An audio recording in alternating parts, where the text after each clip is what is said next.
आषाढीच्या पूर्वसंध्येला मुख्यमंत्री देवेंद्र फडणवीस पंढरपूरमध्ये दाखल झाले। उद्या पहाटे त्यांच्या हस्ते पांडुरंगाची शासकीय महापूजा होणार आहे।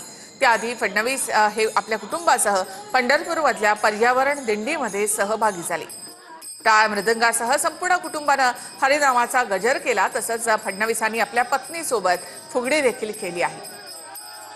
मुलगी दिविजा देखील या वारीमध्ये सहभागी झाली आहे।